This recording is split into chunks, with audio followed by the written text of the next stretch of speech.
Good evening. Welcome to South Asia Newsline. I'm Shama. Here are the top stories we are tracking for you on Thursday, the 3rd of October. Rescue and relief operations continue in India's flood-hit Bihar.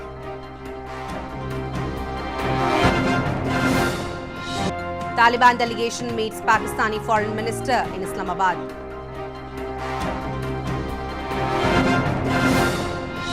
And Bangladesh PM Hasina arrives in India on 4-day visit.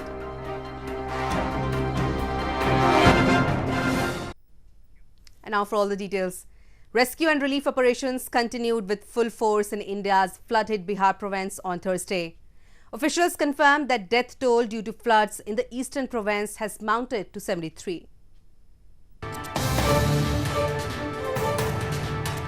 Rescue and relief operations continued with full force as the flood situation in India's eastern Bihar province remained grim on Thursday, with water levels not receding in many areas. Authorities confirmed on Thursday that death toll due to the floods in Bihar has mounted to 73. Patna, the capital of Bihar, has been badly hit, with many streets flooded with waist-deep water. Disaster response forces were seen rescuing people, especially the elderly, from their waterlogged homes, as flood water was also being pumped out in some areas. 6 teams are working in and around Patna, and they will continue to work till life does not return back to near normal.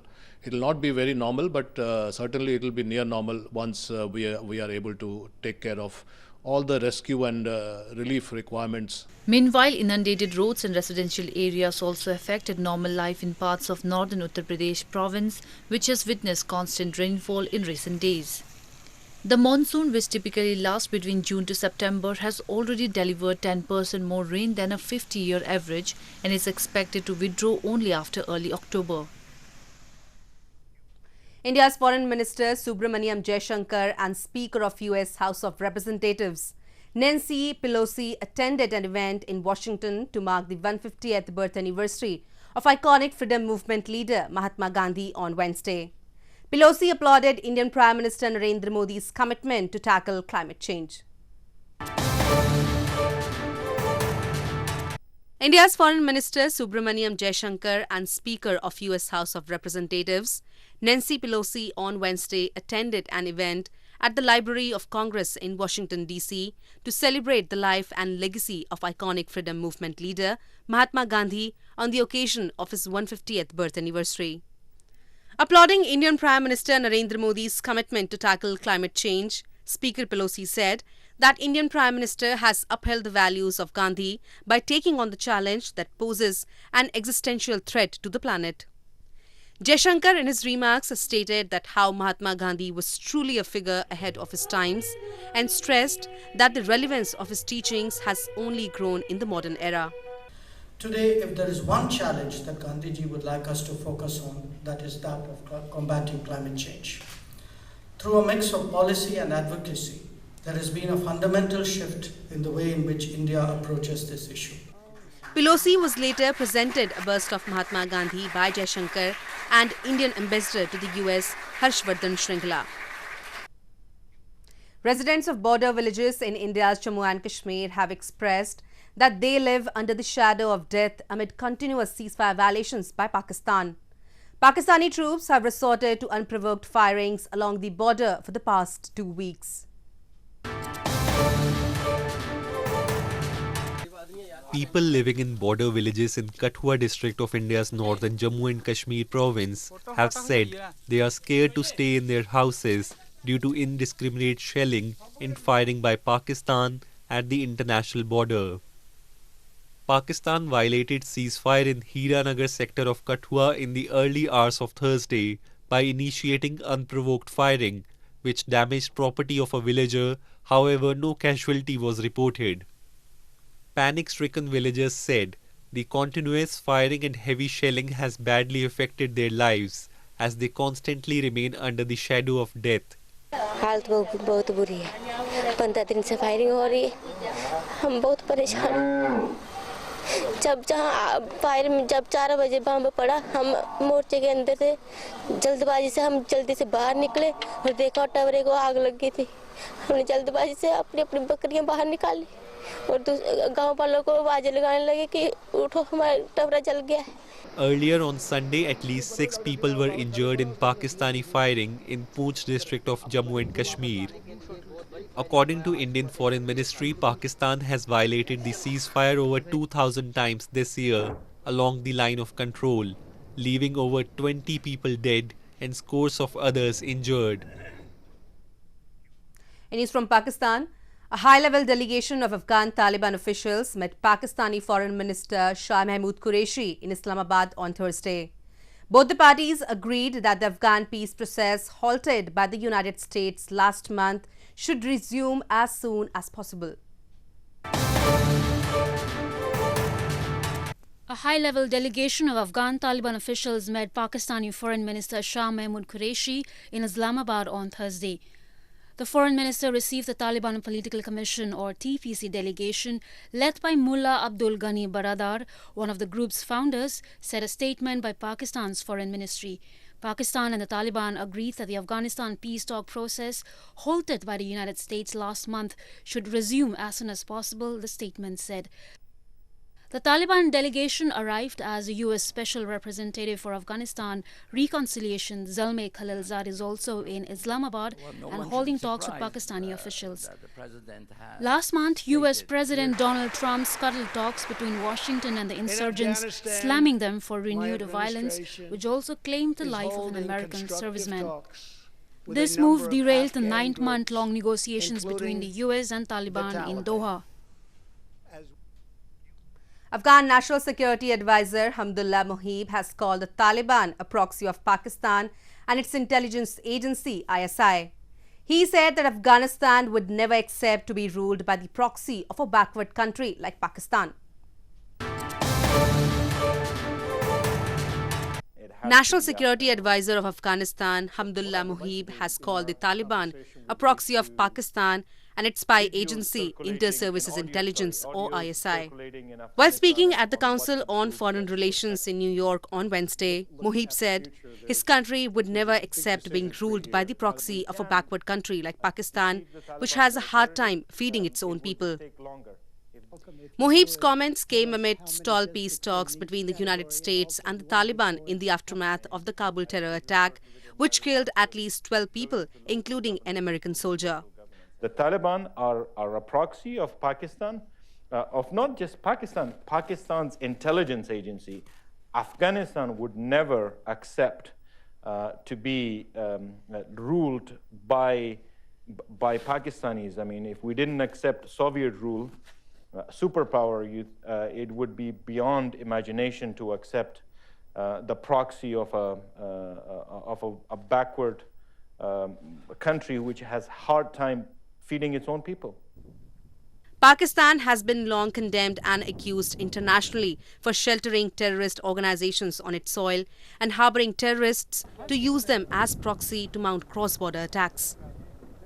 Pakistan's Prime Minister Imran Khan also admitted during the United Nations General Assembly last month that it was ISI which trained Al-Qaeda to fight in Afghanistan during the Soviet War.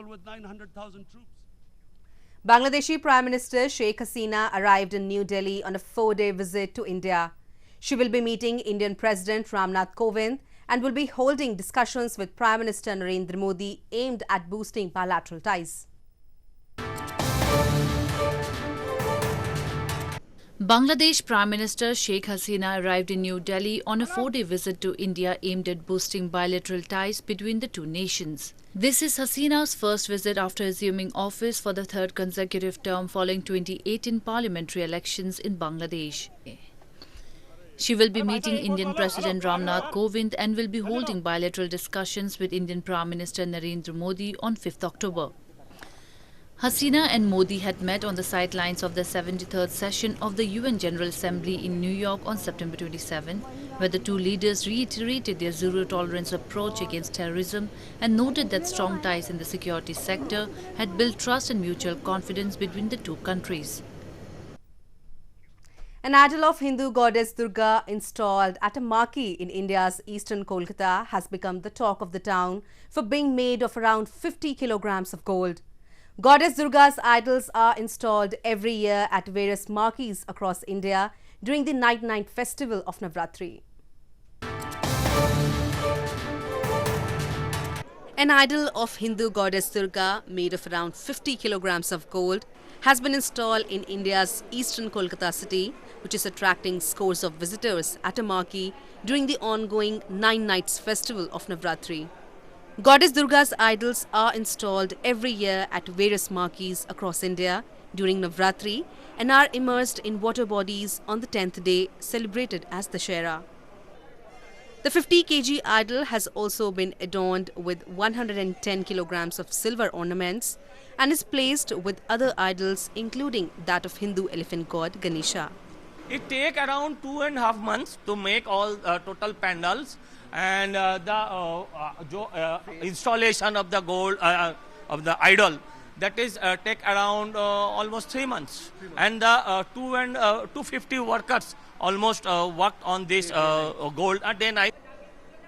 Devotees offer prayers to Goddess Durga during Navratri, as it is believed that during the festival she visits the earth to bless them. Many people also observe fasts, and some restrict their diet to fruits and vegetables, spurning meat, onions and garlic during the festival. India's western Mumbai city is all set to host 2 pre-season games of NBA this week. The American Basketball League has brought to India the country's first ever floating basketball court in the Arabian Sea.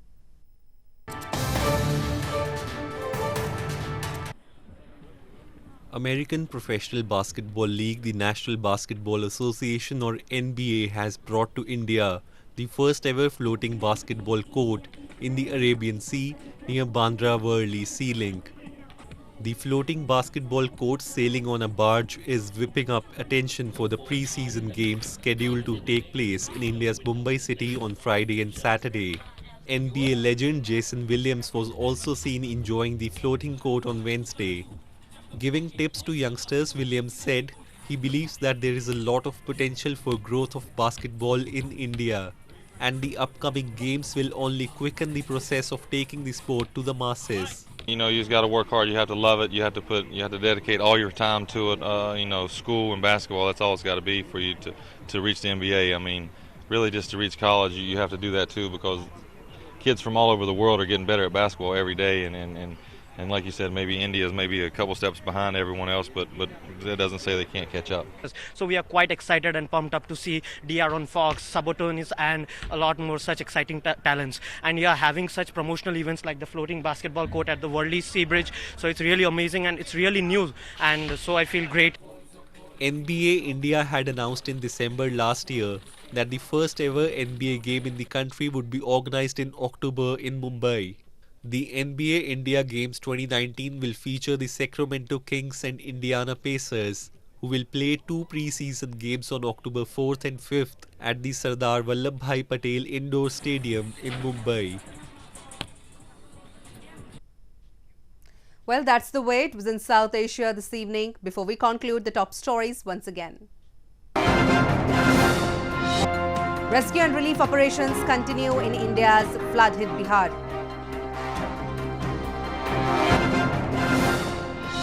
Taliban delegation meets Pakistani Foreign Minister in Islamabad.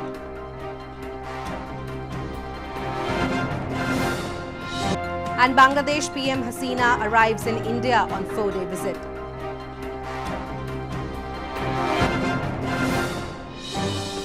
Now our viewers can watch the show on SouthAsiaNewsline.com. You can also visit us on Facebook.com/SAsia Newsline and follow us on Twitter @SAsia Newsline. That's all in tonight's edition. We will see you same time tomorrow. Good night.